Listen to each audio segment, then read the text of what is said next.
भक्ति लोकगीत से मैं जया तिवारी। आज मैं आपको अवसान माता की कथा सुनाने वाली हूँ। एक थे राजा, उनके नगर में सास बहू रहा करती थी। सास बहुत सीधी सादी थी, बहू भी बहुत सीधी सादी थी, पर चटोरी थी। जब भी सास कोई भोग बनाती, खाना बनाती, तो वो जाके जूठा कर देती। सास बहुत परेशान हो जाती कि अभी तो घर में है, लेकिन कुछ पूजा पाठ रहे तो ये जूठा कर देगी। चिंता से परेशान थी। एक दिन सास ने पूजा रखी, लेकिन उससे परेशान हो रही थी कि बहू सारे प्रसाद को जूठा ना कर दे। इसीलिए बहू को उन्होंने पानी भरने के लिए नदी किनारे भेज दिया और बोला कि बहू आओ, अपना पानी भी भरना और थोड़ा वहां देर बैठना, फिर मैं जब बुलाऊंगी तो घर पे आ जाना। बहू बेचारी सीधी साधी चली गई। अब नदी किनारे गई, पानी भर के यहाँ वहाँ घूमने लगी। तब से उसको भूख लगी तो कहीं सासू माँ ने कहा है कि 1-2 घंटे बाद आना है, तो क्या करूं।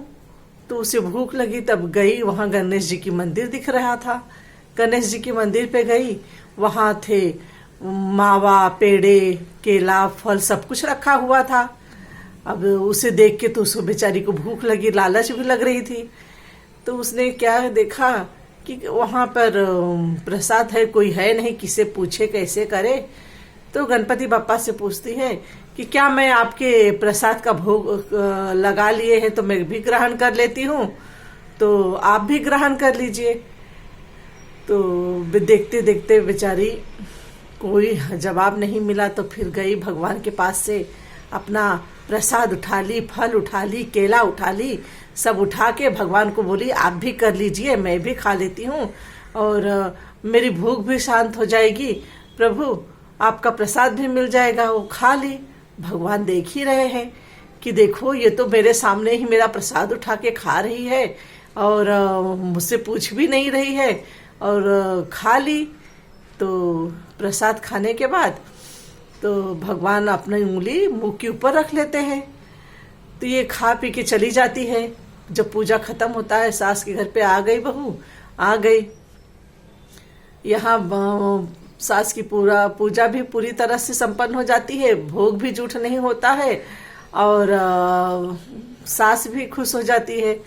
लेकिन दूसरे दिन सुबह नगर में जब पंडित पूजा करने जाते हैं मंदिर में, देखते हैं गणेश भगवान अपने ओठों पे उंगली रखे हुए हैं। तो इस सारे नगर में हल्ला हो जाता है। कि ये क्या हुआ। तो राजा आते हैं। राजा सबको पंडित को बुलाते हैं और फिर उन्हें पूजा पाठ यज्ञ सब करने के लिए बोलते हैं। भगवान की होठों पर से ये मूर्ति कैसे उंगली रख ली, इनको उठा, ये सीधा करवाइए। ये बात पूरी नगर में फैल जाती है। सब जगह हाहाकार मच जाता है। अभी क्या हो करके ये खबर सास तक भी पहुंच जाती है। सास समझ जाती है, हो न हो इस दिन मेरी बहू गई थी, उसे भूख लगी होगी, जरूर उसने भगवान का सामने का प्रसाद का भोग खा लिया होगा, इसीलिए ये अनर्थ हुआ है। वो बेचारी डर गई। सास पूछी बहू से, तो बहू बोली हाँ। तो फिर राजा ने ऐलान किया कि जो कोई भी भगवान के होठों पर से उंगली हटा देगा, भगवान को फिर से सीधा स्थापित कर देगा, उसको मैं नगर में जमीन, घर द्वार सब दे दूंगा दान में। तो यह बात खबर बुढ़िया तक पहुंची। फिर वो पूछी तो सास परेशान होने लगी। तो बहू बोली कि माँ जी आप राजा से जाके कह दीजिए कि मैं ये कर दूंगी सीधा। तो बोले कि ऐसा कैसा नहीं कर पाई तो तुमको मृत्यु दंड मिल जाएगा। तो सास बोली नहीं, मैं जाके नहीं कहूंगी। बहू बोली नहीं माता जी आप जाके कहिए, मैं सीधा कर दूंगी। तो राज दरबार में अपनी बहू को लेके जाती है राजा के सामने, माफी सरकार, और बात बोलती है कि ये मैं ठीक कर दूंगी, आप मुझे ये दीजिए, लेकिन मेरी भी एक शर्त है, मैं जिस रास्ते से भगवान के मंदिर तक जाऊंगी वहां चारों तरफ से पर्दा लगा हो, मुझे कोई जाते समय देखे नहीं और सीधा भगवान के मंदिर के अंदर तक पर्दा लगा रहना चाहिए। मैं और मेरे भगवान सामने से बात करेंगे। तब भैया वो गई, राजा भी स्वीकार कर लिया। तो गई, वहां से निकली दूसरे दिन सबेर हुआ, वो उस मंदिर से राजा ने चारों तरफ से पर्दा लगा के मंदिर तक लगा दिया था।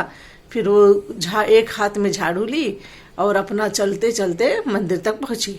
मंदिर में गई, मंदिर का फाटक द्वार बंद की और भगवान से बोली, क्यों आप तो सारा दिन भोग खाते रहते हो, आप तो सारा प्रसाद खाते रहते हो, मैं तो कभी नहीं आपसे नाराज हुई, मैं तो कभी आपसे मांगी नहीं।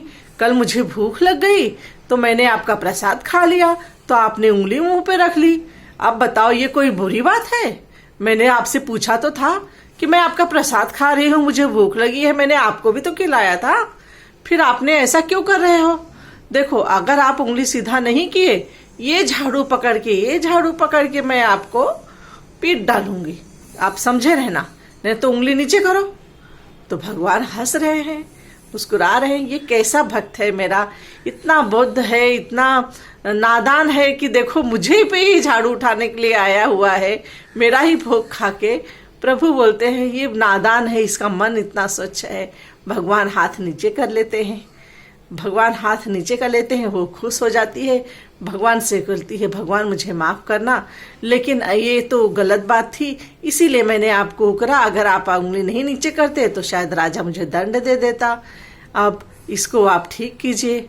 और वहाँ उसकी सास मना रही है, हे अवसानी मैया, मेरी लाज रखना, मेरा बहू की कामना पूर्ण कर देना, नहीं तो आज फिर मृत्यु दंड मिलेगा। वो वहाँ बेचारी परेशान है और यहाँ बहू प्रभु से प्रार्थना कर रही है।